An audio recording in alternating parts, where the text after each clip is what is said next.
Muy buenas tardes, bienvenidos y bienvenidas a todos y a todas a la quinta clase de este seminario, un modelo justicialista para la gestión de lo público. En el día de hoy vamos a tomar como tema el sistema de gobierno y esta clase va a contar con la exposición de Claudia Bernaza y Gustavo Longo. Así que le cedo en primer lugar la palabra a Claudia. Bienvenida, Claudia.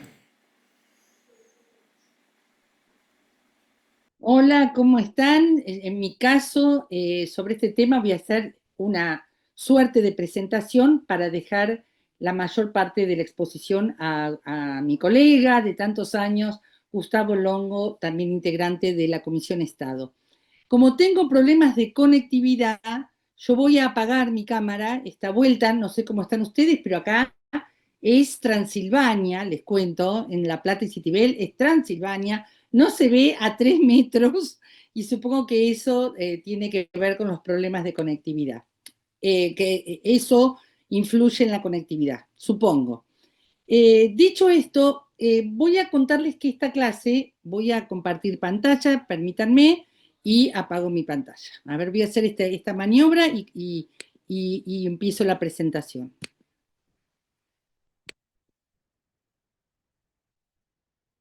Avísenme si la ve bien, si ven bien la pantalla. Muy bien.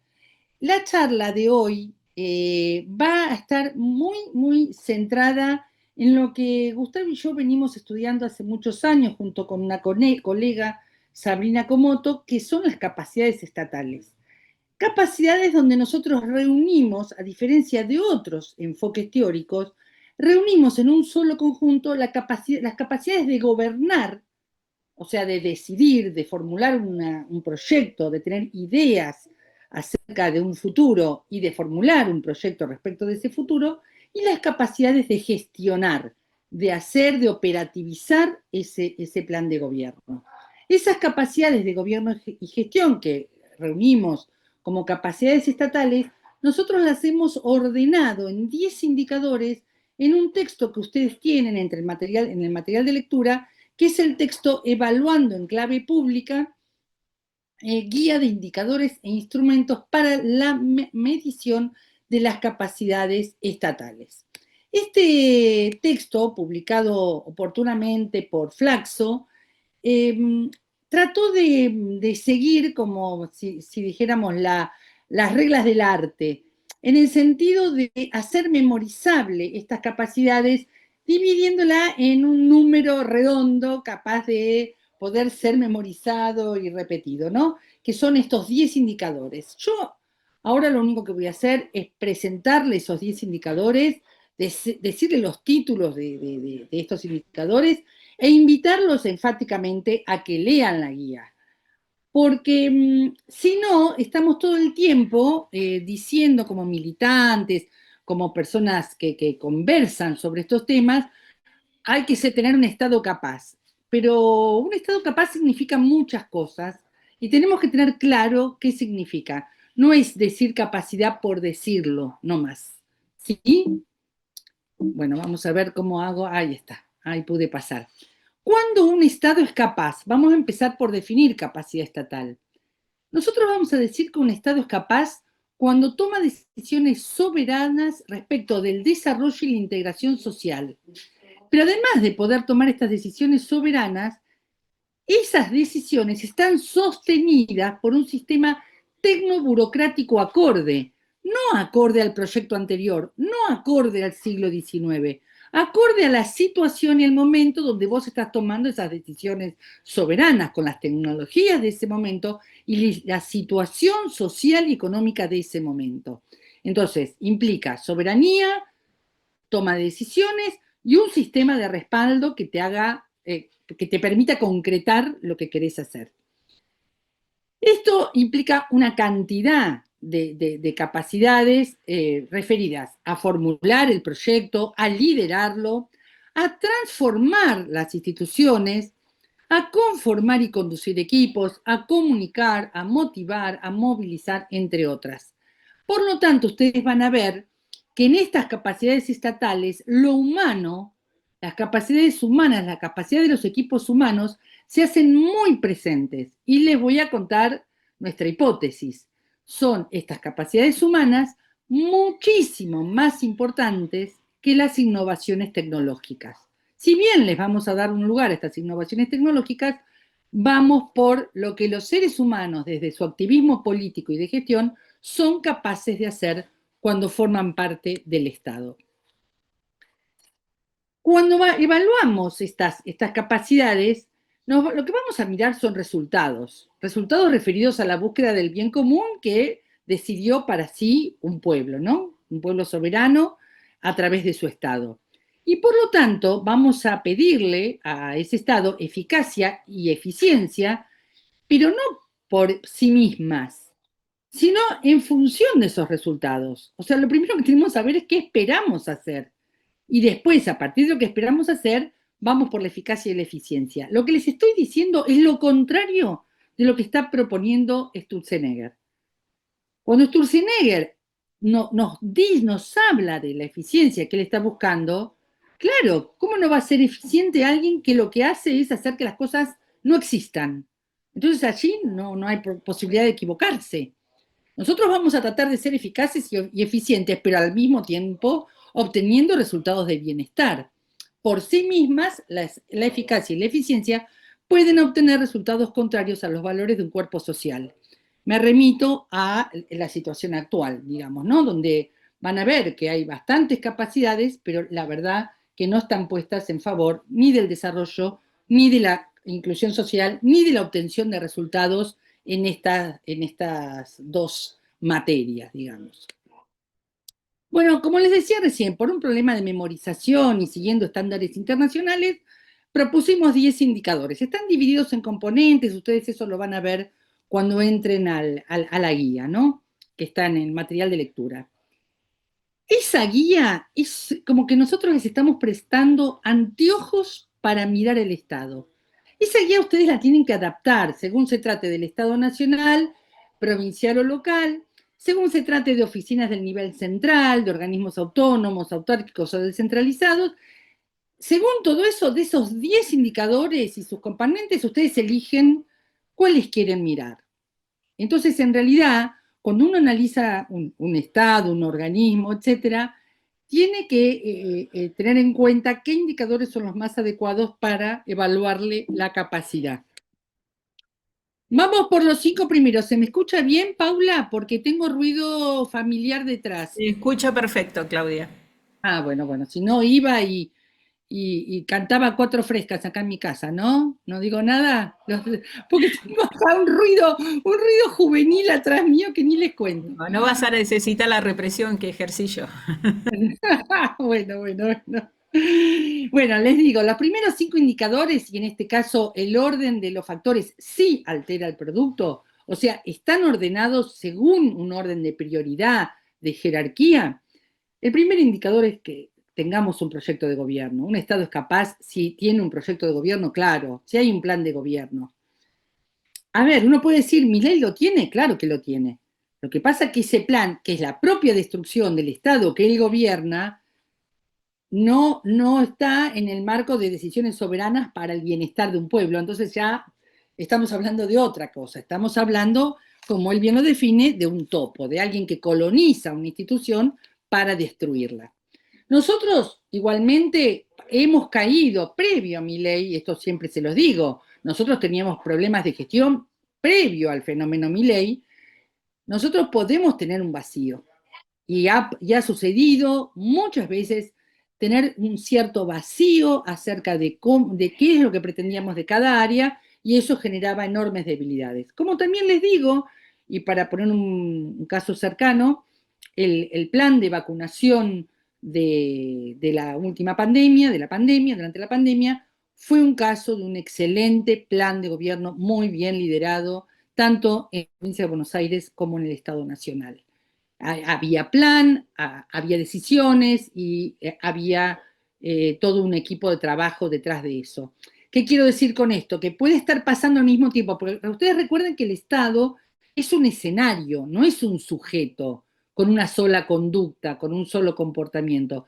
Es un escenario donde transcurren los comportamientos de cientos de actores. Entonces puede pasar, así como les estoy diciendo, había un fuerte proyecto de gobierno desde la cartera de salud, al mismo tiempo había otras carteras muy débiles, porque el Estado es un escenario y no un sujeto. El segundo indicador, muy ligado al primero, casi como dos caras de la misma moneda, es tener un liderazgo colectivo en favor de ese proyecto, un liderazgo que motive, que represente, que organice equipos, que comunique, que explique lo que estamos haciendo y que tenga capacidad y coraje a la hora de decidir, que sea capaz de decidir, que sea capaz de conducir equipos de gestión. Y en esa organización de los equipos de gestión aparece el diseño estructural, el diseño de esos equipos, como también una capacidad de gestión. Si el diseño estructural, si el diseño de esos equipos no acompañan lo que queremos hacer, pueden entorpecer muchísimo la tarea. El cuarto indicador es que tengamos una política de empleo público. Hay mucha inequidad salarial, mucha inequidad contractual adentro del empleo público. La apertura de paritarias en la década ganada empezó a dibujar un perfil más igualitario entre los empleados públicos, pero ahí tenemos una agenda pendiente enorme, pero es tan fuerte este tema que queda para la última clase. Vamos a tener especialistas en el tema de empleo público en la clase 8. El indicador 5 va a tomar la innovación tecnológica, pero no por sí misma, sino para diseñar procedimientos y trámites que sean rápidos y eficaces para dar respuestas a lo que a nuestros acuerdos con la ciudadanía, ¿no? Así que nosotros necesitamos diseñar procedimientos y poner la tecnología al servicio de esos procedimientos. Ese diseño no lo hace ni la inteligencia artificial ni la computadora por sí misma, ¿eh? Cada semana un equipo de gestión pública tendrá que preguntarse este trámite, ¿cómo lo podemos hacer más rápido que la semana anterior? ¿Qué parte de este trámite podemos agilizar, podemos ahorrar, podemos hacerlo diferente? Y esa es una tarea humana, no de las máquinas. Los siguientes 5 indicadores refieren a la comunicación institucional. En esto se puso muy firme el presidente Perón en su segundo mandato cuando descubrió que su primer plan quinquenal no había sido suficientemente comunicado. Lo explica muy bien en su discurso de presentación del segundo plan quinquenal. Ustedes lo tienen allí entre el material. Hay aspectos fiscales y de gestión financiera que hacen a la capacidad estatal, y sobre esto va a charlar muy especialmente hoy con nosotros Gustavo Longo. Las compras, las contrataciones, las inversiones, la infraestructura pública hacen a la capacidad estatal, cómo compramos, qué tan ágiles somos a la hora de contratar, qué tan ágiles e inteligentes somos a la hora de invertir y a la hora de pensar y acordar la infraestructura pública de un país federal. El indicador 9 refiere a que no estamos solos ni en el mundo ni adentro de un país federal. Por lo tanto, un Estado es capaz cuanto más relaciones haya entre los organismos descentralizados en territorio con los municipios en territorio, puertos, delegaciones, parques nacionales, intendencias, van a necesitar de una interinstitucionalidad que va mucho más allá que el diálogo de los gobernadores con un presidente. Bueno, obviamente esto también forma parte de la destrucción del topo, y no casualmente. Y finalmente hay un indicador que refiere a que más allá de los organismos de control más clásicos como la Auditoría General de la Nación o la CIGEN, o el Tribunal de Cuentas y Fiscalía de Estado en Provincia de Buenos Aires y la Contaduría, los equipos de gestión tendrán en cada ciclo de gestión que evaluar cómo hicieron las cosas en el sentido de aprender de los errores para un nuevo ciclo de gestión. Yo prefiero dejar acá, esta es una invitación a que lean la guía, a que la ojeen, a que la utilicen en el trabajo que están haciendo con los grupos de estudio, para dejarle entonces ahora sí la palabra a Paula para que nos presente al expositor del día de hoy. Muchas gracias. Muchas gracias, Claudia. Gracias por compartir todo esto. Les recuerdo a todos y todas que pueden dejarnos sus preguntas en el chat, y ahora sí lo voy a presentar a nuestro compañero Gustavo Longo para que sepan quién es y lo conozcan mejor.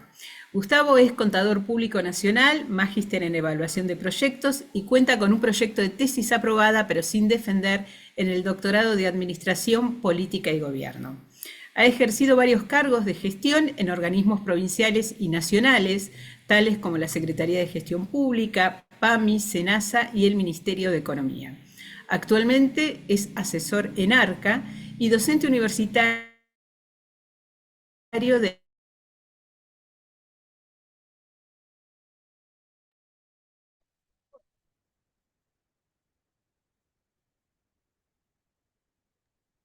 Estamos teniendo problemas de conectividad con Paula, ¿no? Bueno, a ver ahora, Paula. A ver. Llegamos hasta docente universitario. Ah, se ha cortado. Bueno, les voy Sí. contando. Que les decía que finalmente a Gustavo lo queremos mucho, por sobre todo porque es integrante de nuestra Comisión de Estado y Administración Pública en el Instituto Patria. Así que ahora sí, Gustavo, te cedo la palabra. Bueno, Estamos, ahora muchas sí. gracias, Paula, gracias por el comentario. Eh, quiero hacer una consulta previa.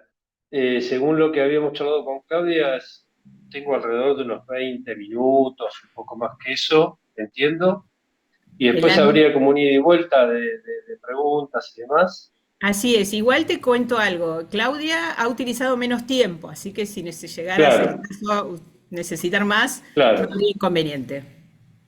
Bueno, y también aclaro algo, que es que voy a estar abordando varios temas que hemos compartido mucho con Claudia, con lo cual dejo abierta la posibilidad de que ella por ahí intervenga en algún comentario, agregar o poner algún matiz de lo que yo esté comentando.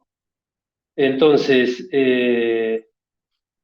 bueno, asusta un poco la cantidad de gente que está presente. Digo, cualquier cosa que uno diga acá puede ser totalmente riesgosa, pero vamos para adelante. Como dijo Claudia, ella me pidió particularmente que yo enfocara un poco más este indicador que tiene que ver con la cuestión fiscal y con el manejo financiero de los recursos del Estado. No es un indicador que se pueda manejar en abstracto, no es ni siquiera, no es independiente en términos de cómo articula con las demás capacidades que hemos analizado, pero quiero hacer una introducción eh, para no entrar directamente en el tema, después voy a entrar ahí. Y esta introducción tiene que ver con que esta vez me parece que hay que tener muy claro el contexto en el cual vamos a trabajar el tema de capacidades. Entonces, ¿por qué digo esto? Porque si esta charla hubiese sido hace 3 o 4 años atrás, eh, quizá hubiéramos entrado más directo en cada uno de los temas. Porque esto también tiene mucho que ver con algo que Claudia planteó al momento de ir de alguna manera elaborando los lineamientos de esta actividad que tenía que ver con la nueva estatalidad. Entonces, dadas las circunstancias, dadas las medidas que se han tomado, dada la profundización que hubo en términos de reformas a lo que es el aparato estatal, me parece que no podríamos hablar en abstracto de las capacidades que deberían fortalecerse en la organización pública, ya sea nacional, provincial o municipal. Voy a hablar en general de toda la organización. Quizás los ejemplos a veces sean más relacionados con el sector público nacional, porque es el que tenemos más a mano como ejemplo, o hemos transitado más por ahí, pero caben a cualquier nivel de organización. Entonces, algunos conceptos clave que tienen que ver con esta introducción y con este contexto. Conceptos sueltos que después voy a tratar de integrarlos. Y que incluso algunos estoy tomando de charlas anteriores, de algunas de las clases anteriores de Claudia, también de Raimundi y algún otro expositor que estuvo presente en este curso. En primer lugar, hay un concepto que va a aparecer muy claramente que es la legitimidad. que me parece que es importante hacer hincapié ahí, la legitimidad del Estado en estas circunstancias. Otro concepto que Claudia lo abordó claramente, yo coincido con eso, que tiene que ver con la integridad, la ética y particularmente la integridad. Cuando ella planteó que no es un techo, sino más bien un piso. Y coincido con eso porque siempre temas como la integridad, la ética se han tomado como parte de programas para fortalecer el Estado y demás, y en realidad lo que representan es la visión que cada uno de nosotros tenemos de lo que es el Estado en un modelo de nación, con lo cual son la base de una gestión a partir de la cual intentamos fortalecer capacidades. Integridad es ni más ni menos, como podríamos decirlo de manera simple, y ser lo que queremos parecer, ni más ni menos que eso. Es la coherencia de lo que definimos como proyecto de país, como proyecto de gestión y la implementación concreta. Y esto se ata así, de esta manera, con la legitimidad. Yo quería tomarme unos segundos para leer como introducción un párrafo que tomé de un trabajo de uno de nuestros grandes referentes de la Comisión de Estado, que es el profe Vilas, que dice, lo leo textualmente, la intensidad y alcances del consentimiento que la gente presta a la autoridad están usualmente ligados a la medida en que juzga que lo que entrega, ya sea servicios personales, impuestos, productos, aceptación de las normas, participación, etcétera, que esto que entrega guarda una relación de proporcionalidad con lo que recibe a cambio. Esto es servicios institucionales, seguridad, reconocimiento, empleo, cualquier otra cosa que considera valiosa.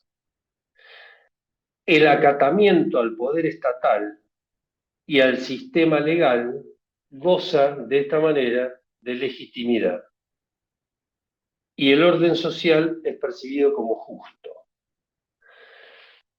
Quizá cuando Claudia planteó que es previo a mi ley este debilitamiento que hubo en la capacidad de respuesta de las organizaciones públicas, fue de alguna manera limando ese nivel de legitimidad y quizá, casi con seguridad, lo que le estaba llegando a la población como políticas, como servicios, como trato hacia la gente, como relación con la comunidad, no era ni de la calidad, ni de la oportunidad, ni de la cantidad que esa población por ahí requería. Y esto sí tiene mucho que ver con esta lista de capacidades que entendemos que juegan al final del camino en esto que el Estado presta hacia la gente y para qué está.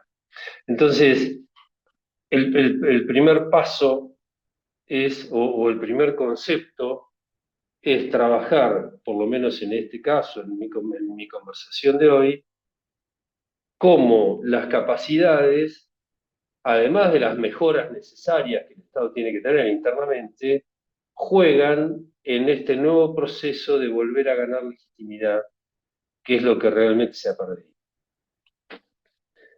Entonces,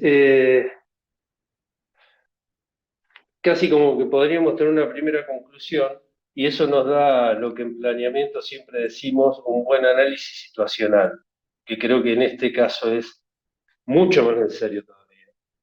Cuando hablamos de la capacidad de plan, del indicador, del plan de gobierno, creo que es claro el análisis situacional en este contexto, en esta época, por algo que incluso también comentó, quizá no lo abordó mucho, pero yo tampoco tengo la capacidad de abordarlo, pero sí entiendo que viene por ahí, porque también estamos diseñando y trabajando sobre posibles mejoras hacia una población y hacia un sujeto social distinto al que nosotros estábamos acostumbrados y que tiene otro tipo de exigencias, otro tipo de demandas, incluso hasta otro tipo de formas de vida y de toma de decisiones. Con lo cual, me parece necesario en este indicador de plan de gobierno volver a esa idea de un análisis concreto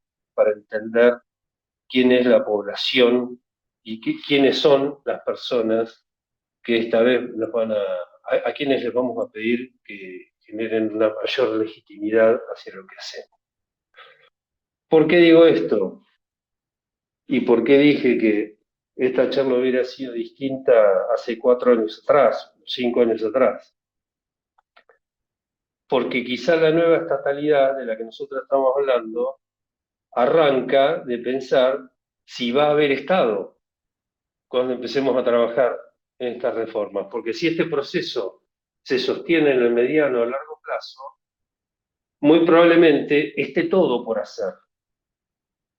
Básicamente va a estar todo por hacer. Con lo cual, no vamos a estar trabajando en mejoras en los márgenes o en áreas específicas, sino que está todo para recorrer. Y probablemente sea así, esa sería la visión más pesimista. Tomando desde esa visión más pesimista, podríamos empezar a analizar las futuras capacidades que esta organización estatal debería tener. Entonces, en ese contexto me meto en lo que es el pedido que tengo para hoy, que es analizar un poco más en detalle la cuestión fiscal. ¿Por qué la cuestión fiscal? Porque sin recursos no hay desarrollo. Puede haber crecimiento de la economía, pero muy difícilmente haya un proceso de desarrollo. Si no hay una recaudación adecuada y un ingreso de recursos adecuados que el Estado pueda tomar, es prácticamente imposible que pueda poner en marcha políticas que tiendan al desarrollo y al bienestar. ¿Cómo muchos ya lo saben seguramente, pero cómo se financia el aparato estatal? Bueno, bien, en primer lugar, por la recaudación de tributos. Puedo hablar más en detalle de eso, conozco más desde adentro lo que es el funcionamiento de la hoy ARCA, pero el 85% de los recursos está basado en la recaudación de los tributos. Tributos, contribuciones a la seguridad social, derechos de importación y exportación, pero básicamente englobado en lo que entendemos como tributos. No voy a entrar en un detalle o en un análisis de lo que es el sistema tributario argentino, si es más regresivo, menos regresivo, qué impuestos sí, qué impuestos no. También debo aclarar, y si alguno tiene ganas de hurgar un poquito en esto, también se han hecho algunos trabajos de economistas muy reconocidos, que forman parte también de nuestro espacio, en los cuales analizan que los impuestos no son en sí mismos malos o buenos, no son en sí mismos regresivos o no regresivos, depende mucho del contexto en el cual se están aplicando y que otras políticas que tiendan a la mejora de la situación de las personas, como puede ser la mejora en el empleo o mejora en el salario, a veces no terminan siendo tan regresivos y sí permiten la puesta en marcha de un proceso de redistribución y avanzar así hacia un real desarrollo. Pero bueno, la base de todo lo que estamos hablando para mejorar capacidades tiene mucho que ver, o tiene básicamente que ver, con lo que el Estado recauda. También recauda a partir del endeudamiento, o genera ingresos a partir del endeudamiento, puede generar ingresos a partir de la venta de bienes o servicios de las empresas públicas, puede generar ingresos, como sucedió en otras épocas, a partir de las privatizaciones. Pero básicamente el mayor recurso que ingresa en el Estado tiene que ver con los tributos que pagan las empresas y que paga la gente.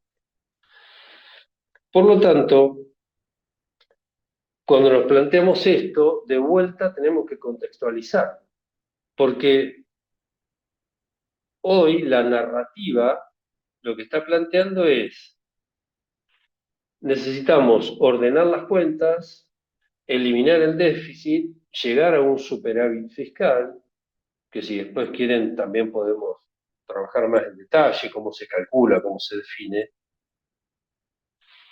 Pero, ¿en dónde estaría esta trampa narrativa?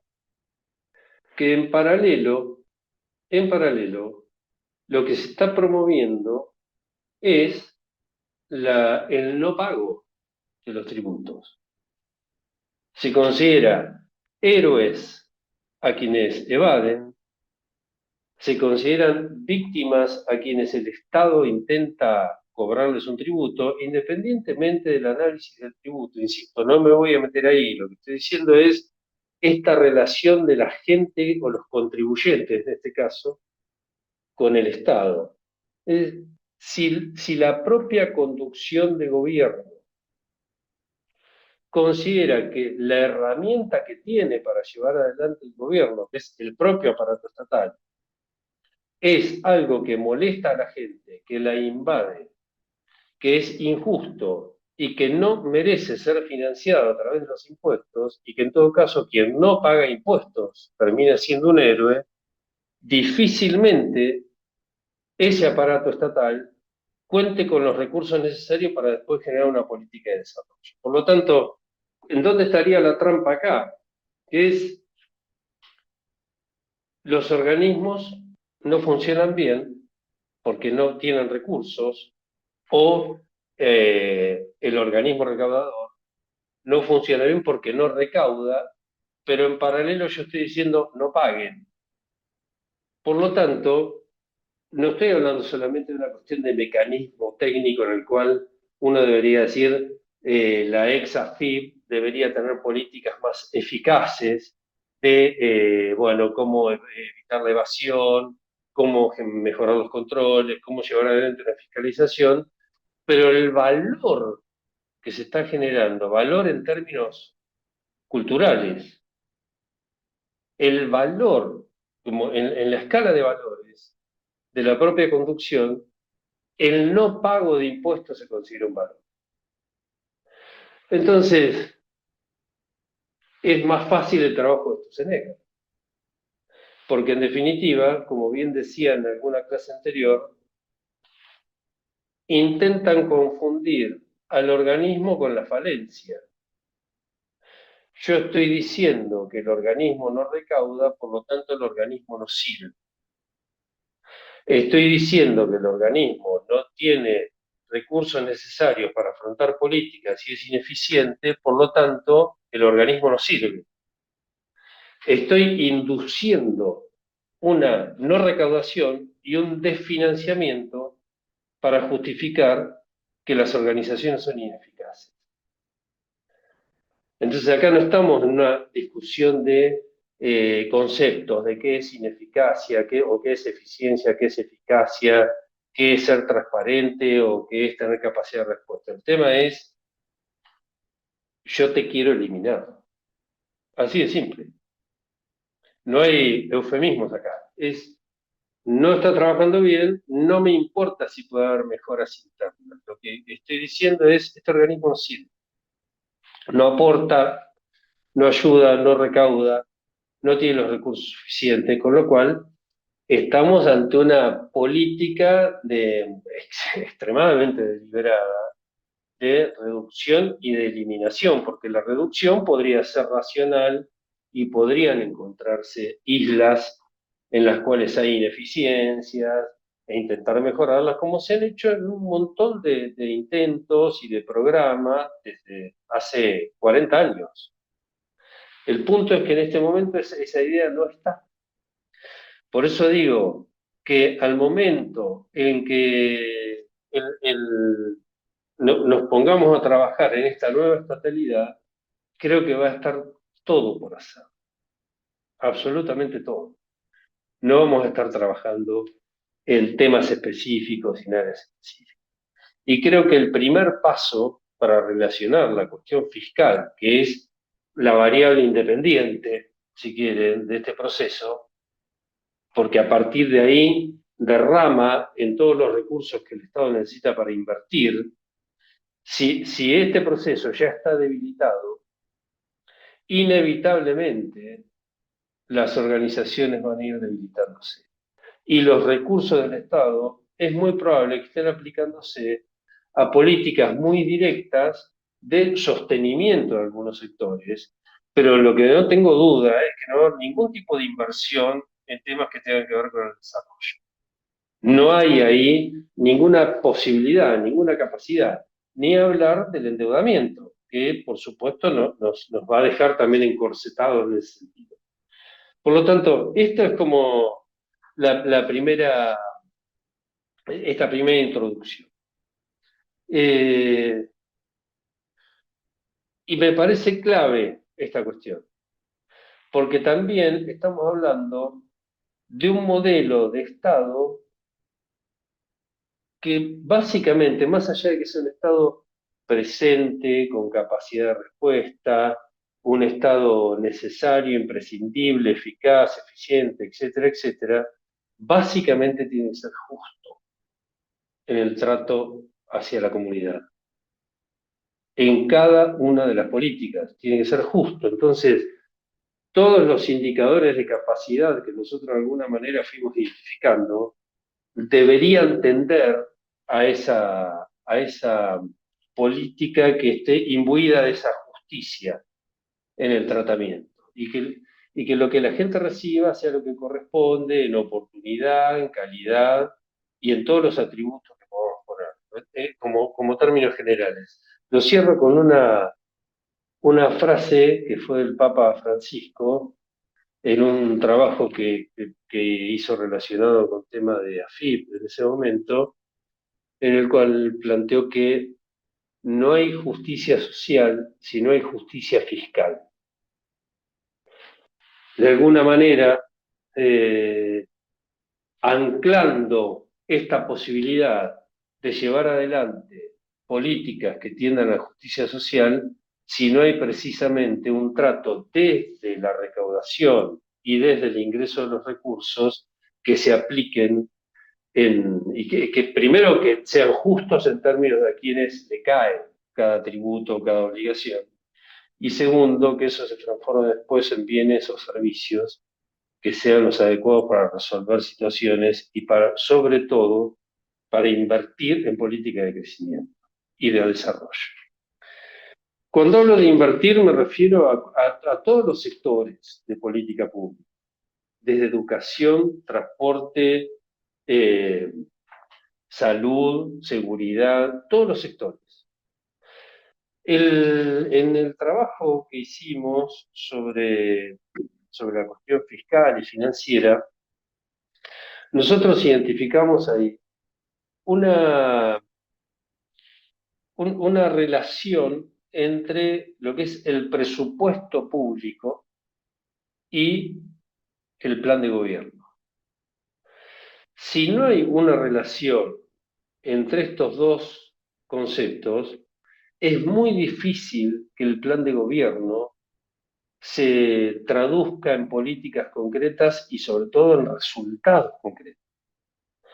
Porque como bien ha dicho Claudia y varios colegas en algún momento, quien manda no es el plan de gobierno, sino el presupuesto. Porque institucionalmente es el sistema que ordena las cuentas del sector público. Y que por supuesto tiene su carga de burocracia. Por supuesto que la tiene, como buen sistema que opera en el sector público. Y que también nos da ciertos grados de libertad. Pero ahí se produce una tensión entre lo que significa el presupuesto público como ejecución de los recursos del Estado en políticas específicas y el conocimiento que tienen los decisores de cómo funciona ese mecanismo. Entonces nos podemos encontrar con planes extremadamente fantasiosos que no van a poder ser financiados con los recursos que el Estado tiene. Nos podemos encontrar con planes extremadamente conservadores, viendo la posibilidad de recursos con la que puede contar el Estado. Es decir, si no existe esa relación, si no logramos que el presupuesto sea en una expresión financiera de lo que es el plan de gobierno, Entonces, muy difícilmente los resultados sean los que esperamos y lo que espera la comunidad, lo cual nos va a llevar nuevamente a una caída de la legitimidad en términos de nuestra capacidad. Entonces, en términos presupuestarios, un poco para aclararlo, y para quienes quieran, no digo que sea el tema más divertido del mundo, pero bueno, si alguien quiere hurgar ahí, ustedes pueden ver la información. Primero, Milei hace 2 años que no tiene presupuesto aprobado. Está con el presupuesto del 2023. Esto es todo un tema. Es legal. No sé si es legítimo, pero es legal. Esto lo permite la normativa vigente. Y esto también permite que haya cierta discrecionalidad, por llamarlo de alguna manera, en el manejo de determinados recursos. Si ustedes recuerdan, hay algunos que ya cargamos algunos años, se acordarán de la vieja discusión de Cavallo en épocas del menemismo, cuando se peleaba con el Congreso por los famosos superpoderes. ¿Qué era esto? El presupuesto estima primero un nivel de ingresos para el año que viene. Ese es el primer trabajo, es cuánto podemos llegar a recaudar en función de determinadas variables macroeconómicas, tipo de cambio, qué impuestos, cuándo si sectores productivos van a crecer y eso va a implicar un mayor ingreso en términos de tributos, etcétera, etcétera. Y a partir de eso cada organización va definiendo su proyección de gastos. Y así se aprueba un presupuesto. No digo que sea tan sencillo, pero así se aprueba. En honor al tiempo, no voy a ir en detalle. Ahora bien, a medida que ese presupuesto se empiece a ejecutar, podría pasar, en general lo que nos encontramos es no hay plata, el no, el no como una forma también de conservar, de estar cuidadoso. Por eso tenemos esa relación con las áreas de administración medio tensionante que normalmente nos están negando toda posibilidad de generar algún tipo de proyecto nuevo o la restricción presupuestaria permanente, el manejo de las cuotas presupuestarias, etc. Ahora, ¿qué pasa si el Estado recauda más de lo que estaba previsto? ¿Cómo se asignan esos recursos? Porque eso no pasó por el Congreso. Entonces, lo que Cavallo en su momento decía es que ese excedente de recaudación pueda ser administrado por el Poder Ejecutivo las políticas que considere más prioritarias. Fue una pelea que no logró ganar, pero que sí la ganó Néstor Kirchner en el 2006, cuando logró implementar en la normativa la posibilidad de que por encima de lo que estaba previsto recaudar en el presupuesto que fue aprobado, el Poder Ejecutivo tuviese cierta discrecionalidad que obviamente después debe ser validada para aplicar esos fondos en determinadas políticas. Entonces, y ahí juega este indicador clave que es el plan de gobierno.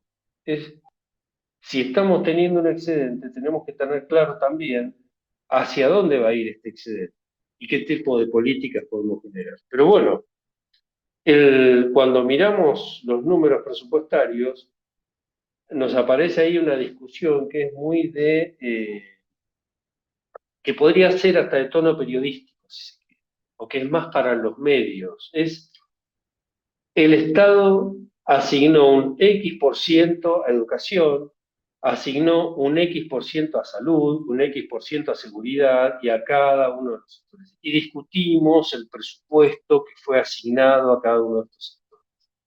Ahora, hay que mirar muy bien en qué conceptos fue asignado ese porcentaje. Porque en la mayoría de los organismos siempre se discute si ese concepto está prácticamente tomado por lo que es el gasto en personal. Y esa es otra de los debates con el cual viene esta nueva gestión. Es mucho de los recursos se nos está yendo en gasto personal y no nos permite tener recursos necesarios para aplicar en otras acciones, en otras políticas. Entonces, ese es un dato a mirar, porque si no decimos, invertimos el X% en educación, sí, pero ¿en qué conceptos de educación? O el X% en salud, ¿en qué conceptos de salud? ¿En insumos? ¿En refacción de hospitales?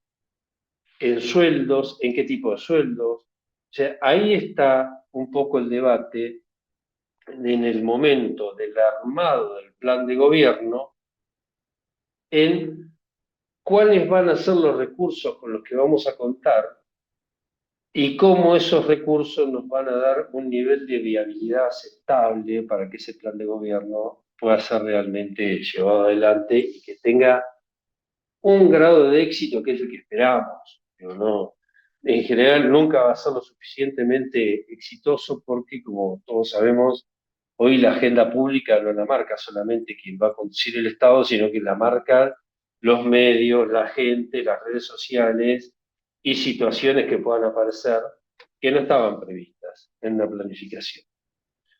Entonces, ¿qué nos juega ahí también?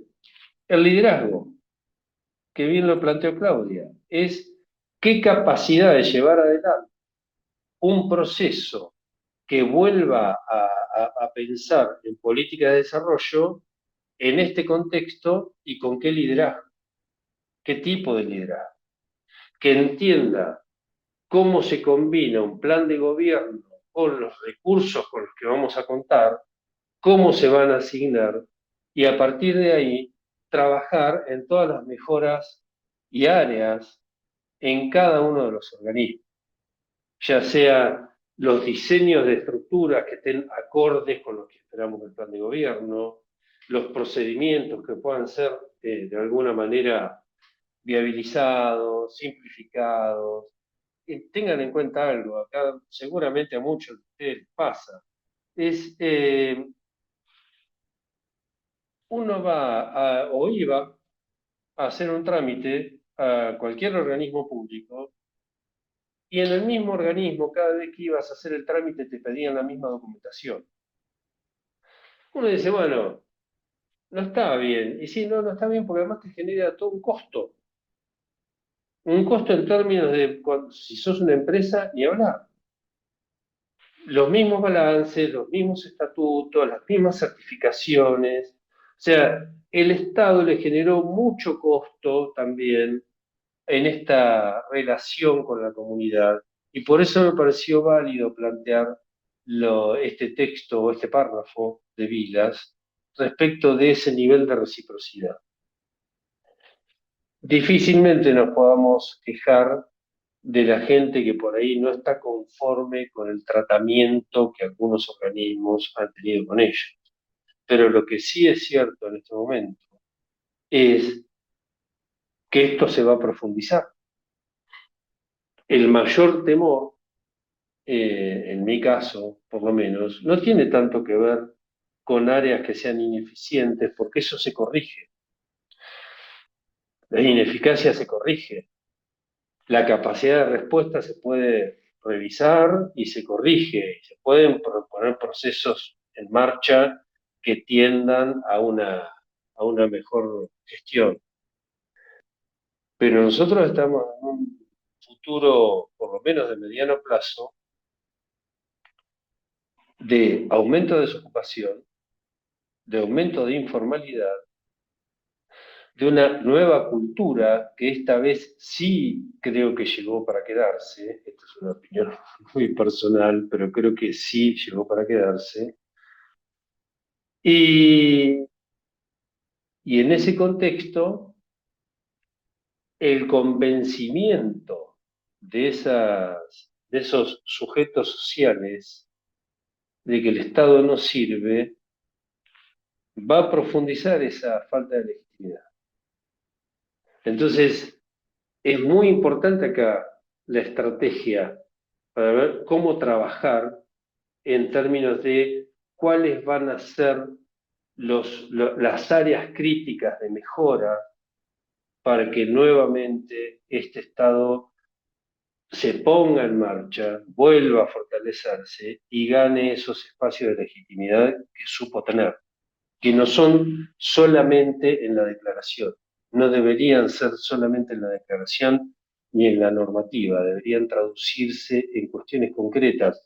Claudia siempre ha hecho mucho hincapié en esta situación. Nosotros podemos tener valores que compartimos con la mayoría de los habitantes de la Argentina. Lo que también tenemos que tener claro es que cuando la gente va a tramitar, quiere que las cosas sean rápidas, en tiempo, oportunas y que todo salga bien, independientemente. O sea, uno tiene que trabajar bien, así de sencillo. Entonces, cuando estudiamos este tipo de capacidades, que seguramente podrían ser reformuladas en algún aspecto o tendrán algunos matices en esta situación, creo que es necesario en este contexto pensar claramente por dónde estaríamos arrancando y creo que sabiendo que hay una política que induce a un debilitamiento de las organizaciones a través de una disminución de los recursos, porque lo que está induciendo es una menor recaudación de tributos, claramente. Y les doy un dato más. De los tributos que se recaudan, un altísimo porcentaje, no quiero arriesgar el número, pero está arriba del 60 y pico por ciento, son grandes contribuyentes. O sea, es un Estado que está dependiendo de grupos más bien reducidos, si se quiere. Y si a eso le sumamos una falta de conciencia de esta nueva sociedad, que ya considera que no es necesario pagar porque el Estado le molesta o es irrelevante, entonces en ese contexto va a estar el nuevo plan de gobierno y en ese contexto van a estar las capacidades que entendemos que deberían resolverse. Por lo tanto, no les estoy, no vine con el discurso más optimista en términos de lo bien que nos va a ir. Más bien lo que estoy diciendo es, este es un estado de situación. En este estado de situación es en donde tenemos que estar pensando cuál va a ser realmente el recorrido para trabajar en la nueva estatalidad, porque sí es necesario. Pero lo que sí nos está mostrando esta gestión, si es que esto se sostiene en el tiempo, es que va a haber muchísimo para hacer, muchísimo, por todo el debilitamiento que se está produciendo, y la lucha va a ser nuevamente una batalla cultural para volver a una idea de que lo que uno aporta al Estado, a través de impuestos o a través de acciones o lo que sea, de alguna manera vuelve a la comunidad. Yo creo que va a pasar porque ya hoy hay un consenso en términos de aquellas políticas que son esenciales y que ya la gente no acepta que eso esté desfinanciándose, como por ejemplo el tema salud o el tema educación. Entonces, como bien dice acá Patricia, el riesgo que tenemos es que se naturalice. Por eso hay que insistir en qué cosas son las que realmente tenemos que trabajar. Desde el punto de vista fiscal, las noticias son esas, porque la recaudación es vía tributos o vía endeudamiento. Y como nos puede pasar en nuestra casa, cuando nosotros, o como le está pasando a la mayoría de los argentinos en este momento, cuando nos empezamos a endeudar para comer, estamos en el peor de los mundos. No hay ninguna posibilidad de hablar de desarrollo, no hay ninguna posibilidad de hablar de inversión. Deberíamos endeudarnos para comprar bienes, para capitalizarnos. Lo que está pasando en este momento es un sostenimiento, en el cual tampoco me voy a meter porque no es mi área de competencia, pero es un sostenimiento de determinadas variables macro sin pensar en todo lo que se derrumba alrededor. Entonces, volviendo a este esquema de capacidades y de la cuestión fiscal, creo que ese es el panorama en el cual deberíamos pararnos para alertar que lo que se está produciendo no es un problema de ineficiencia de las organizaciones, es un problema intencional de mostrar ineficiencia a partir de algunas deficiencias y que eso ya no justifica la existencia de determinados organismos. Después podemos discutir si los organismos funcionan bien, mal, regular, eso se puede discutir, eso no es el tema. El punto es en esta visión. Por eso cuando Claudia hacía la introducción, volví a algo que parece básico, que es que ya uno ni discutía, eh, que es volvamos a escribir los valores antes de definir nuestro plan de gobierno. Volvamos a recordar eso, que vuelva a estar escrito para no hacer cuestiones en abstracto o que no estén reconociendo la circunstancia actual y este cambio de época que yo, insisto, creo que llegó para quedarse. No sé, Paula, si hay algún tipo de preguntas que por ahí me den la pauta de por dónde seguir. Vi Sí, que había ahí, algunas, pero no. sí. Ahí O tomo Claudia, no sé. yo, sí, tomo yo la palabra, me apago porque no se me escucha bien. Tomo yo la palabra para dos cosas. Una, respecto de ese estado que estamos esperando, que las cosas salgan bien, que los trámites salgan bien.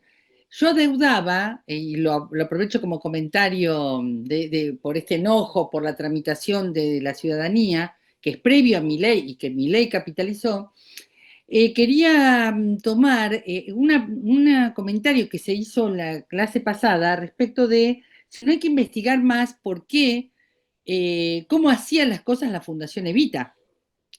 Bueno, justamente, la Fundación Evita surge, ay, me da no sé qué hablar en negro, a ver, voy a intentar, a ver si mejoró mi conectividad, si no, hacemos una señal, Paula. Perfecto, Clau.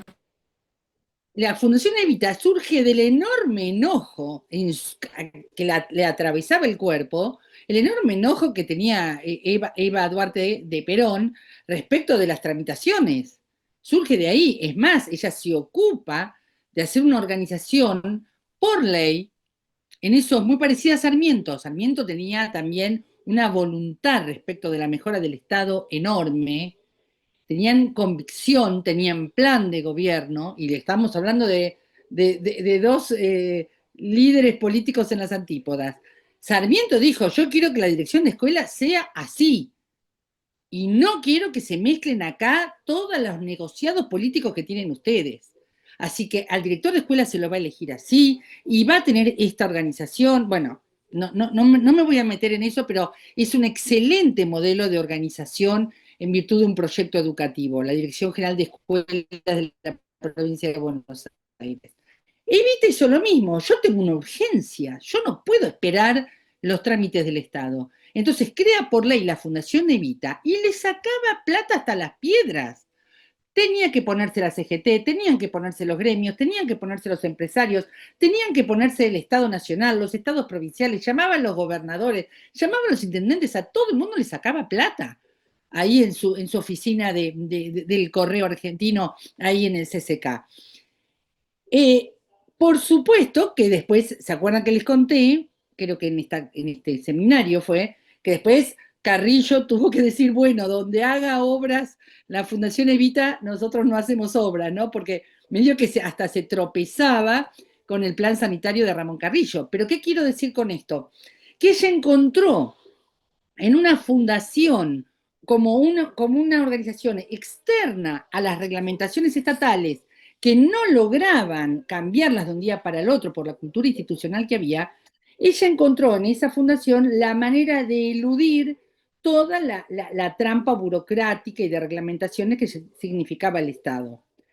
Ahora, eso servía para la emergencia, para la respuesta corta, y así lo explica con claridad Eva en La razón de mi vida.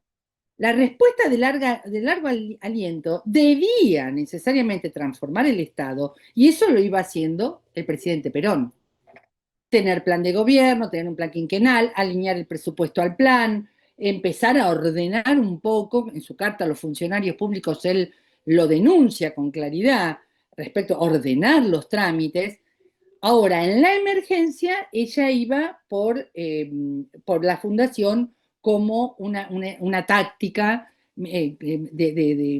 para la respuesta corta, para la respuesta rápida, mientras se transformaba el Estado más en profundidad a través de los planes y las políticas del general Perón. Lo comento esto porque ya está estudiado esto que me consultaban, si estaba estudiado, está muy estudiado cuál fue la lógica de Evita. Aparte, si no estuviera estudiado, ella lo explica con toda claridad en La razón de mi vida, esta suerte de ole que le hace al Estado y a sus controles y a sus reglamentaciones para tener respuestas eficaces y eficientes.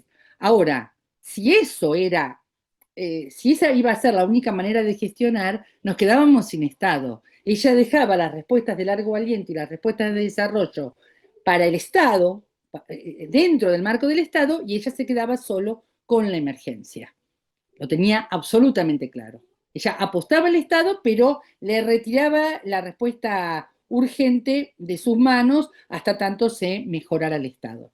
Bueno, de paso, perdón Gustavo, pero de paso respondí a una consulta de un compañero de la semana pasada. No sé si querés comentar algo de esto, si no te iba a hacer yo un primer comentario. Agrego algo más y después volvés, pero abonando lo que decís. Fíjate que no es casual que la preocupación de Cristina en sus últimos comentarios fue volver a representar. O sea, esta necesidad de que seamos lo que queríamos parecer. Nosotros queríamos que esto funcionara bien, que ustedes recibieran lo que nosotros estamos pretendiendo, y evidentemente hubo ahí una cuestión que tiene que ver con la representatividad. Y si eso se sostuvo, termina en una falta de legitimidad que te lleva a que no hubo buenos resultados, con lo cual mucho de esto tiene que ver, quizá, como vos bien planteás, con esa relación de la gente con el Estado. ¿Por qué insisto con esto? Porque para nosotros el Estado es una pieza clave. Si no nos interesara el Estado, estaríamos hablando como una organización cualquiera, pero entendemos que en el desarrollo el Estado es la pieza clave, con lo cual ahí es donde estamos metiéndonos y hay que volver a ganar esa legitimidad, pero también la representatividad, también esa capacidad de representar. Y eso me parece que es algo que está también en discusión. Vuelvo a tu alocución. ¿Querés comentar este cuadro, Gustavo? Te muteaste. Estás Perdón, muteado, estaba fíjate. muteado. Sí, sí, ahora sí. Ah, Es muy sencillo esto, lo hice solamente para corroborar y está hecho en los últimos años. Es para corroborar algo que estábamos escribiendo relacionado con esta trampa narrativa. Si ustedes ven ahí el comportamiento de cómo se comporta la recaudación que genera ARCA, que es la línea celeste, y la línea roja, que es el gasto público. Y esto se comporta así si uno lo mira en 10 años, en 15 años, y se va a seguir comportando así. Porque el gasto público está claramente anclado en lo que es el ingreso del Estado.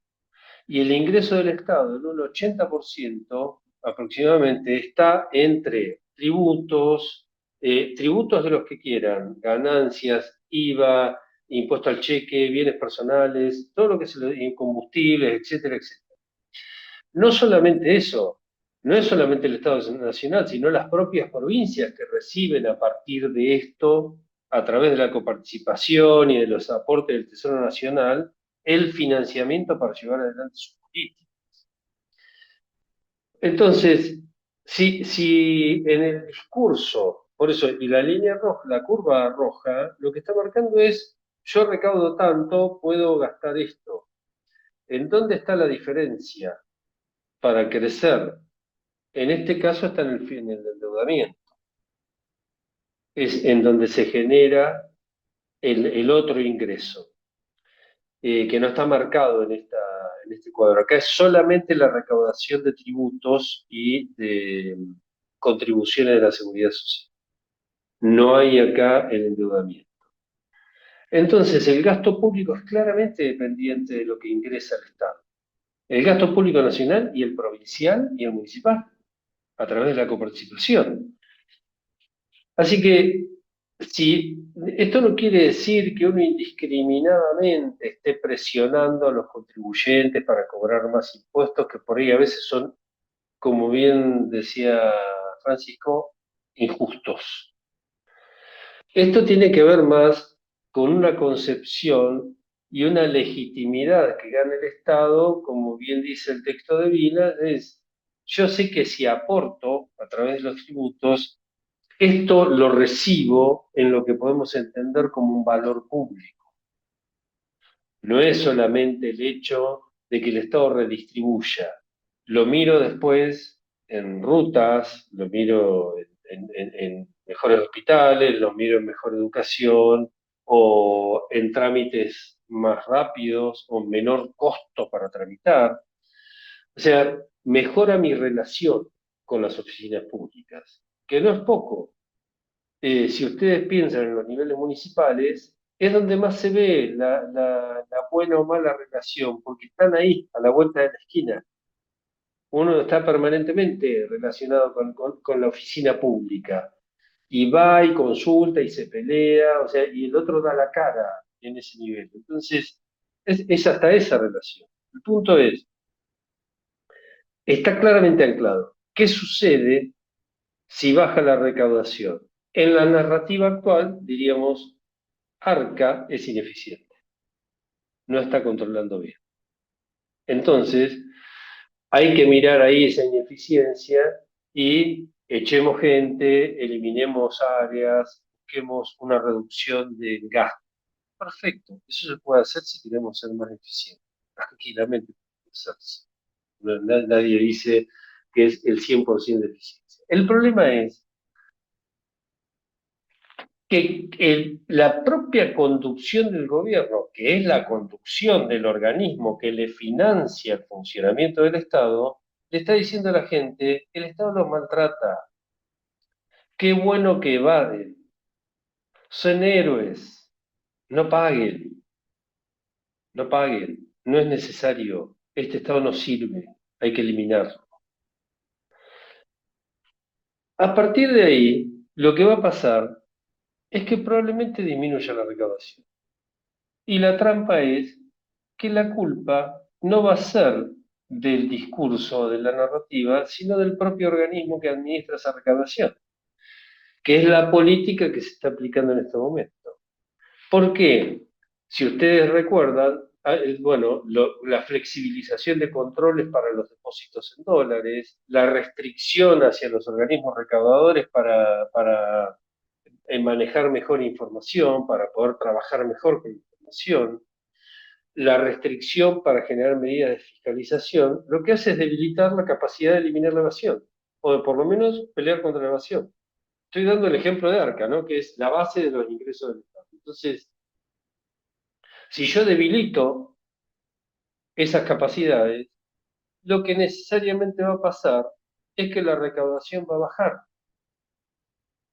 Porque ya es como que nuestro presidente nos bendijo en términos de no es necesario que pague, no pasa nada. No pasa nada. Nadie del Estado los va a molestar. Quédense tranquilos. Al contrario, son héroes. Uno dirá, bueno, viste, qué bueno, no nos cobran impuestos. Ah, espectacular. Bueno, uno puede decir, bueno, en lo personal, bárbaro, me siento bien en ese sentido. Ahora, después me encuentro con que no tenemos, eh, no tenemos, por ejemplo, un radar para que un día de niebla no haya cortes de vuelo porque en Ezeiza no pueden salir los aviones. Y queremos abrirnos al mundo. Y nos quedan las rutas sin terminar y se empieza a derrumbar, digamos, toda la infraestructura. A eso me refiero con el valor público. La capacidad de invertir del Estado está en función de los recursos que ingresan. Y en primer lugar, primero, el déficit, el superávit o déficit económico es, ¿los gastos de funcionamiento están financiados? Sí. ¿Esto qué significa? Sueldos, luz, gas, teléfono, viáticos, etcétera, etcétera. Nos sobra, a partir de ahí vamos a una inversión. Si uno analiza en el futuro inmediato esto que se está planteando, lo que podría decir es, che, no va a haber ninguna inversión. Es muy difícil, porque lo que sobre va a ir a pagar deuda. Y como tampoco nos va a alcanzar, vamos a volver a refinanciar deuda para volver a pagar. Y nos estamos perdiendo esa posibilidad de reinvertir y generar valor público, que es lo que Claudia llamó el otro día la inversión pública. ¿En qué se traduce? En eso, en bienestar, en capacidad de respuesta de la organización. Entonces, esa es la situación, pero ¿de quién va a ser la culpa? De los organismos, porque son ineficientes. Y hay una canalización muy perversa y muy inteligente en un tema que yo no manejo, pero que me apasiona leerlo, que es cómo canalizan el enojo irracional. No me importa que a mí no me vaya bien, lo que me importa es que te vaya mal a vos.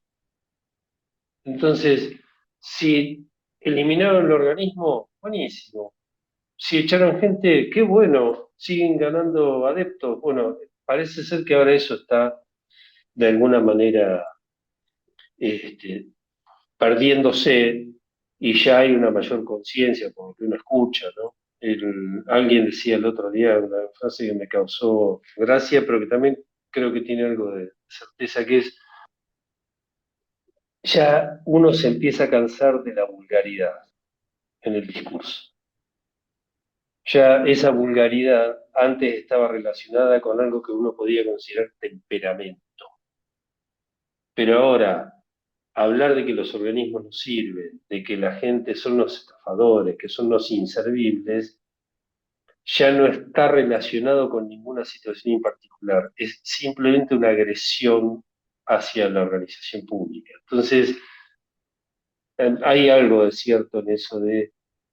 Es solamente vulgaridad, me parece. Gustavo, se están Mm. acumulando mucho las preguntas, así Ah, que bueno. vamos por las preguntas. Te van a hacer dos ruedas de comentarios y te pedimos unos 4 o 5 minutos por cada rueda para que nos alcance en tiempo y quizás tengamos una tercera rueda. Gracias, Claudia. Le voy a ceder la palabra a nuestra compañera Judith Abreu, que hemos estado trabajando. Les quiero contar a todos que hemos tratado de resumir los comentarios y las preguntas que han dejado todos y todas en el chat. Judith, ¿pudiste? Ahí Sí, está. acá estamos. Muy Bueno, bien. algunas de las Dime, Judith. preguntas que tenemos, bueno, la primera, vinculada si los acuerdos públicos y privados pueden ser una herramienta para el desarrollo de recursos y si con las empresas del Estado se pueden generar recursos. Luego, ¿cómo volver a construir un valor? ¿Qué hacemos para que se vuelva a creer que lo recaudado vuelva al bienestar general? Dentro del plan de gobierno, ¿cómo pensás que sería una evolución en la gestión del control de la evasión fiscal?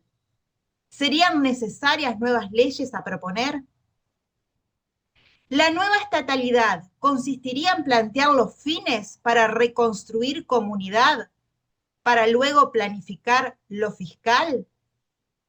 ¿Querés que pare ahí y luego seguimos con otra tanda? Sí, sí, sí. A ver. Dale.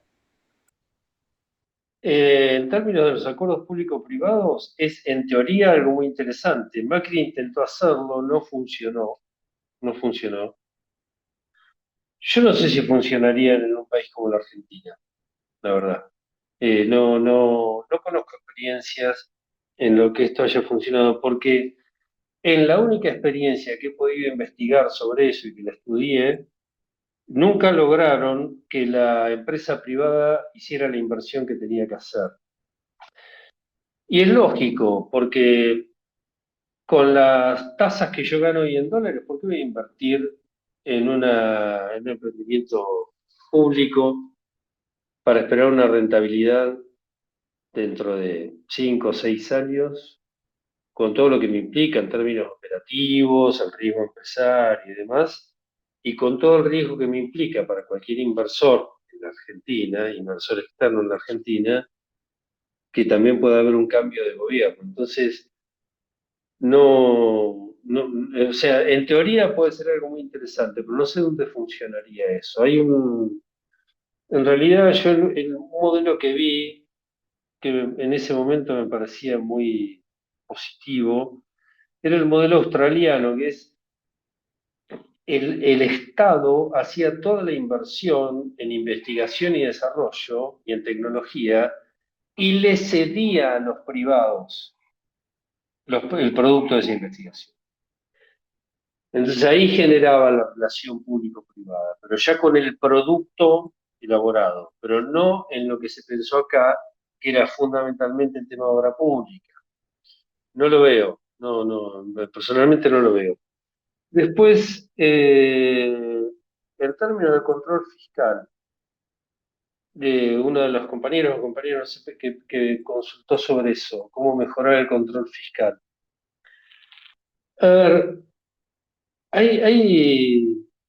hoy los organismos recaudadores tienen una tremenda capacidad en cuanto a inteligencia en la fiscalización, elementos para la investigación, y no creo que lo cruzo con otra pregunta, que es, no creo que sea necesario la elaboración de nuevas leyes. Porque los organismos que se encargan de este tipo de políticas tienen cierta autonomía y pueden generar sus propias normas y son los que de alguna manera favorecen o no la regresividad de determinados impuestos o la justicia en la aplicación de determinados tributos. Entonces, me parece que está más en el marco de lo que la organización puede hacer. No creo que sea necesario la elaboración de leyes en este sentido. La discusión sobre el sistema tributario argentino es eterna, es eterna. Ahora, de cada tributo que se creó en distintas épocas, no sé, desde Alfonsín para acá, ninguno se eliminó. Siempre hay como una necesidad de mantener esquemas de recaudación.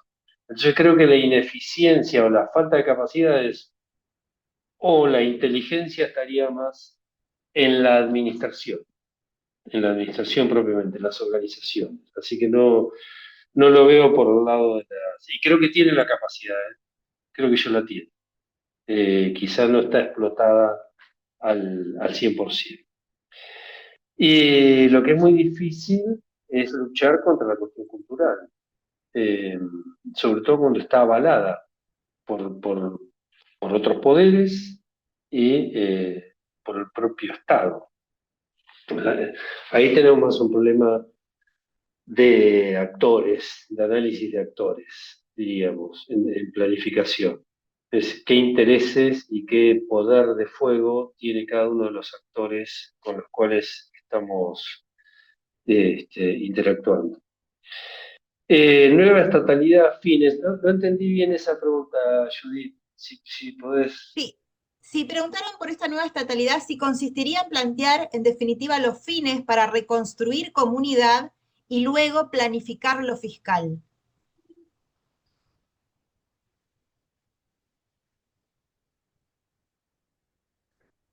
Claro, es que la nueva está todo relacionado. La nueva estatalidad es parte de lo que vamos a construir. Y, y lo que vamos a construir tendrá que ver con el modelo de país.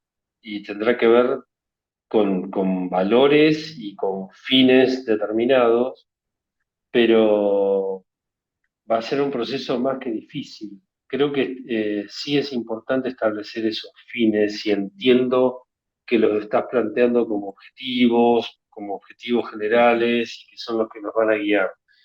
Si esto es así, sí, coincido.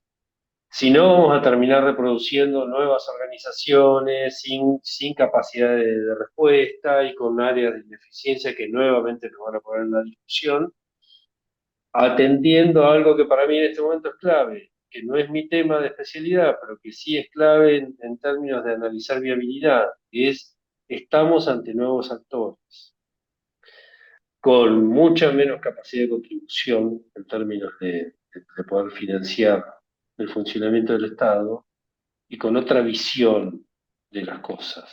Entonces, hay un trabajo largo ahí para convencer de lo que significa tener políticas públicas que tiendan al desarrollo.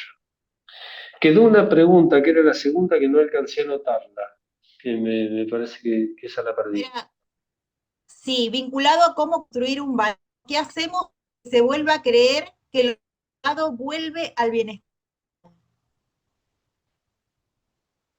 Hmm. Eh, no sé qué decir. Es un proceso larguísimo, me parece. Y lo que creo que podría pasar, que pudiese favorecer esto que está de alguna manera detrás de la pregunta, es algo que no lo puedo decir en una clase que está grabada. Así que no tengo una respuesta políticamente correcta para eso. Bien, si querés, si te parece, te hago algunas dos Dale, dale, preguntitas más dale. que están por ahí muy vinculadas a lo que es el sistema tributario y una potencial forma. Pregunta, ¿cómo construir un sistema tributario donde los sectores que más ganan responden en forma destituyente y reaccionan frente a cualquier medida que impacte en su realidad? ¿Habría acuerdos mínimos viables para generar una reforma fiscal integral? ¿No será acaso hora de salir de tributos basados en el consumo, como IVA, y volver a impuestos con base en el patrimonio? Es una opción, claro. Creo que lo comenté, no sé si al pasar, pero lo comenté. Deberíamos pensar que si más de un 60 y diría más de un 65%, pongamos, que la recaudación provenga de grandes contribuyentes, estamos hablando de contribuyentes que, como bien describís en la pregunta, tienen capacidad de incidir, pero además tienen la capacidad de hacer planificación fiscal. Y esto de hacer planificación fiscal implica que puedes tener sedes en diferentes países, en paraísos fiscales, combinar tributos, todo esto para bajar el nivel de incidencia de los tributos en lo que es tu actividad. Entonces, eso es muy difícil de cambiar en este momento. Sí puede ir por la vía de grandes acuerdos. Yo creo que en algún momento podrían generarse las circunstancias para eso. Eh, Quizá también la modificación de algunos impuestos que son regresivos, como puede ser el IVA, alguna modificación ahí favorece el consumo. El- Puede haber de todo ahí. El punto es si la política macro acompaña esa disminución para que ese mayor consumo, ese mayor movimiento y esa incremento en la capacidad de ingreso de las personas, provocada a través de una disminución del impuesto, se traduzca en una generación de recursos que sean virtuosos. Eso no lo sé. Eh, Siempre puede ser una buena noticia bajar el nivel de incidencia del impuesto regresivo, pero tengan en cuenta que el IVA, como otros impuestos que son regresivos, lo que tienen como particularidad es que se recaudan solos. Entonces, eh, por eso se mantienen. Es un impuesto al gasto, con lo cual ni siquiera te das cuenta cuando lo pagás. Como contribuyente no te das cuenta cuando lo pagás. Entonces, tiene esa particularidad y, en cierto modo, cuando uno está queriendo trabajar sobre un presupuesto que le permita más capacidad de inversión a través del Estado, no puede relegar tan fácil el ingreso a través de tributos. Esto es una opinión mía, pero sí, eso en sí mismo puede ser una buena noticia, en sí mismo. No sé después. Una aclaración que quiero hacer, pero termina, Gustavo, termina y yo hago No, no, no. Está. Sí, sí. Bueno, me apago la cámara para que se me escuche bien.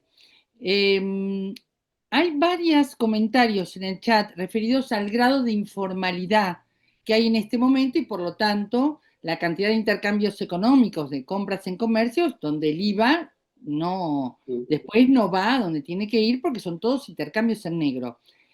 Yo diría, para no ir a una respuesta puntual, a que retomemos lo que nos dijo Gustavo al principio. La sociedad con la que nos vamos a encontrar, el tipo de comercio con el que nos vamos a encontrar a nuestro regreso, va a ser otro. El grado de informalidad tiene que estar dentro de las variables a planificar, porque podemos hacer dos cosas: enojarnos con la informalidad y creer que con puro poder de policía la retomamos, la formalización de los intercambios económicos, de las relaciones laborales, o reconocer esta realidad de informalidad y tener un plan acorde por etapas, recuperando legitimidad. El texto que nos lee al inicio Gustavo respecto de la legitimidad del profesor Carlos Vilas, lo pueden encontrar mucho en internet a Carlos Vilas, y él es una persona continuamente preocupada por la legitimidad. Es, de alguna manera, ese texto que nos lee Gustavo al principio, es la respuesta a estas preguntas, estos comentarios que hay en el chat respecto de la informalidad. La informalidad muestra una ruptura de un pacto, ya no como algo residual, como algo que ocurre en el 5, en el 10% de los intercambios. Está ocurriendo en el 50% de los intercambios o en el 60% de los intercambios y las relaciones laborales. Por lo tanto, es sobre ese estado de cosas, con esa sociedad, con la que tenemos que pensar un plan de recuperación de la legitimidad del Estado. Lo quería comentar porque me parece que Gustavo arrancó respondiendo estos comentarios. No sé si hay más preguntas, Judith o Paula. Si no, le Mira, pedimos a Gustavo. sí, Claudia, hay una preguntita, pero que en realidad te la hicieron a vos, sí, que quedó ahí al pendiente, que te preguntan, ¿es la planificación anterior o simultánea al proyecto de gobierno? ¿Se escuchó? ¿Se entendió, Claudia? No, no se entendió. Si podés leer la voz, A Paula. un proyecto. Sí, la Lo que pregunta está, es la perdóname, pregunta. Paula, se lo traduzco a Claudia. Lo que está preguntando es si la planificación es simultánea o anterior al proyecto de gobierno. La pregunta del millón es esa. No. Me parece que estamos utilizando dos lenguajes para decir lo mismo. A ver, proyecto de gobierno, me apago para... Lo que me había pasado es que se me había cortado, Judith, ¿eh? Era eso, no es que no entendía la pregunta, sino que se me había cortado la palabra plan de gobierno. Sí. Estamos utilizando lenguajes de dos corrientes distintas. Proyecto de gobierno tiene su raíz en las ciencias políticas y refiere a proyectar un modelo de sociedad, un modelo de Estado. Después, en las tecnologías de gestión, aparece la idea de plan, ya como documento escrito, ordenado e instrumental. Entonces, si vamos a ir al origen de ambas palabras, proyecto doctrinario, ideológico, desde las ciencias políticas, es el origen, es lo primero. Y después viene el plan, que es la instrumentación del proyecto ya con documentos, cronograma de actividades, objetivos, etc. Pero después de estas dos corrientes, las corrientes políticas que traen el concepto proyecto de gobierno y las corrientes administrativas que traen el concepto de planes de gobierno, después de esto llegó Matus.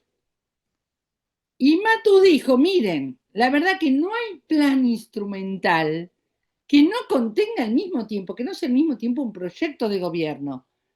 Cuidado con que el plan instrumental lo hagan los técnicos separados de las grandes ideas y de las estrategias del conductor. Entonces, en su triángulo del gobierno, él dice, un sistema de gobierno tiene 3 vértices. El proyecto de gobierno, la gobernabilidad, o sea, la capacidad de conducir al sistema social, y el tercer vértice es la capacidad de gobierno, la capacidad de hacer lo que digo en el proyecto, ser lo que decimos que vamos a hacer, ser lo que queremos mostrar, lo que declamamos, hacerlo, capacidad de gobierno. Triángulo de Matus, proyecto de gobierno, gobernabilidad, capacidad de gobierno. Ahí se forma el triángulo. Plan de gobierno es una palabra que nace desde las ciencias administrativas. Y desde las ciencias administrativas dicen, bueno, la técnica viene a decirnos lo que vamos a hacer y genera un cronograma de actividades, un presupuesto, etc. Con el problema, con el inconveniente que en general las oficinas de planificación se autorregulan sus planes, porque dicen que tienen el saber técnico, y se separan de lo que está pensando el conductor. Esa separación, ese divorcio entre el proyecto político y la instrumentación técnica, ese divorcio lo vino a analizar y a saldar Carlos Matus cuando dice, tanto el proyecto como el plan son de la política, no son de los técnicos. Y ahí también te recomiendo la presentación de Perón del segundo plan quinquenal, que dice, yo les presento este plan quinquenal simple, sencillo, para que llegue a todas las casas. La programación, los programas, que son como una desagregación instrumental de los planes, está en la oficina de mis ministros. No se preocupen. Entonces sí, por supuesto, el origen está en el proyecto político, en la ideología. Ahora, si esa ideología, esa voluntad, lo que Verbitsky llama en su libro la voluntad, si esa voluntad después no es capaz de ordenar lo que va a ser en el criterio que dice Matus, no le dejes la planificación a la oficina técnica, quédate la voz, si no es capaz de ordenar lo que va a hacer y no es capaz de hacer el plan, estamos en problemas. Es solo un conjunto de buenas intenciones el proyecto de gobierno. Pero en realidad, proyecto de gobierno y plan de gobierno son etimológicamente, el origen de ambos conceptos es distinto. El proyecto de gobierno nace desde las ciencias políticas, desde el análisis de las ideas, y plan de gobierno nace de las ciencias administrativas. No sé, Gustavo, Buenísimo. si me No, simplemente te agrego que por eso yo cuando hablaba del proyecto de gobierno me refería más al concepto de valores y de principios. Claro, claro. Lo que define qué es lo que pienso yo de la nación y qué pienso del Estado. Entonces, Eso es el origen. todo lo que viene después es la planificación que Claudia plantea, que revisa todo el tiempo si estamos acorde a los valores que decimos profesar. Bueno, Entonces, exactamente, hay un autor argentino, Guillermo O'Donnell, que denuncia ya en los tempranos 70 el Estado burocrático autoritario, el Estado que los militares gobernaban y gestionaban con los técnicos que habían quedado del desarrollismo y del peronismo. Entonces, ellos decían, no se necesita la política, con buenos técnicos haremos los puentes, los caminos, los alumbrados, no necesitamos a la política. Entonces había una alianza entre el autoritarismo y las burocracias o las tecnoburocracias. Entonces se hacían planes de trabajo presidente de la política. En realidad estaba la política. La política la hacían los valores de esa tecnoburocracia. Pero cuando decimos proyecto de gobierno es lo que dice Gustavo. Estamos hablando de valores que ponemos en juego, de nuestra cosmovisión, de nuestra idea del mundo y del ser humano, nuestra idea de la humanidad, nuestra idea de los derechos. Eso es un proyecto de gobierno. Siempre tiene un componente ideológico. Y en el Estado burocrático autoritario se quiso decir que no se necesitaba, que ellos con los planes técnicos se arreglaban. Claro, porque la ideología estaba escondida adentro del propio Estado en sus tecnoburocracias, que era un Estado conservador, un Estado de no hagan olas, aquí no hay fusilamientos, aquí no hay perseguidos, está todo en orden, digamos, que era la paz de los cementerios de las dictaduras. en las cuales ellos seguían haciendo caminos, alumbrados y demás, y no se preguntaban qué estaba pasando con una sociedad que estaba sufriendo una persecución tremenda. Ujú. Un agregado ahí en un tema que lo había dejado para el final, pero si no daba el tiempo no ¿Te importaba. parece, Y ¿te parece, Gustavo, que con esto que comentes hacemos como el cierre? sí, una pregunta que alguien hacía sobre el tema de innovación tecnológica, que si no recuerdo bien el comentario, pero que lo planteaba como una etapa de... no, hay cuestiones que son permanentes, digamos, es ejercicio de gestión permanente. El punto es que estemos innovando en función de lo que queremos mejorar, y la innovación es bienvenida porque implica que uno sabe lo que está haciendo y conoce lo que está haciendo. Entonces la innovación uno la entiende como mejorar lo que uno ya conoce que está haciendo, no la compra indiscriminada de productos, modelos y demás, que decimos, qué bueno esto, lo implantamos, debería funcionar mejor, cuando en realidad el proceso de innovación es diario, es de la persona que está dentro de ese proceso de gestión y que se supone que ya conoce como para decir, esto podría mejorar de tal manera. O sea, si uno lo pudiera trabajar metodológicamente, que es un poco lo que habíamos planteado con Claudio en su momento, es un gran programa que todas las áreas de gobierno tengan como metodología sistemática, periódicamente, revisar qué cosas mejoran de lo que hacen todos los días. Y eso también genera una motivación en función de los equipos de trabajo y demás. El punto es que históricamente en Argentina, y a esto voy para cerrar con lo del endeudamiento, que hacía hincapié al principio, el endeudamiento a la Argentina no solamente le produce una restricción externa en términos de divisas, sino que también le genera una imposición. Entonces, en su momento, la imposición fue instalen este tipo de sistemas y no les prestamos para financiar otras cosas. Y así fue como Claudia en un momento decía, este es un Estado embarazado. Claro, parte de la ineficiencia de este Estado es un Estado embarazado, le fuimos agregando cosas que en función de conseguir más financiamiento, fuimos acordando con determinados organismos internacionales para decir, bueno, ¿qué consideran hoy? Perdón, ¿cómo lo voy a decir de manera coloquial? Pero estamos entre compañeros y compañeras, ¿qué está de moda hoy? Bueno, no sé, a ver, la relación con las ONG. Bueno, dale, vamos a crear esto y con eso me financiás tal cosa. Buenísimo, y lo ponemos en marcha, sin saber cuánto nos aportaba. O sea, era más que nada pensar en modelos que parecían que eran la tendencia en ese momento y que quedaron instalados. Eso es lo gracioso, ese es el embarazo. Fueron quedando instalados. Y quedaron áreas, y quedaron normas, y quedaron procesos, que hoy también son áreas de ineficiencia. Precisamente por esta innovación malentendida, que es, ¿por qué no entendemos que eso se podría haber sacado, mejorado o cambiado por alguna otra cosa? Bueno, cierro con esto, me parece que estamos.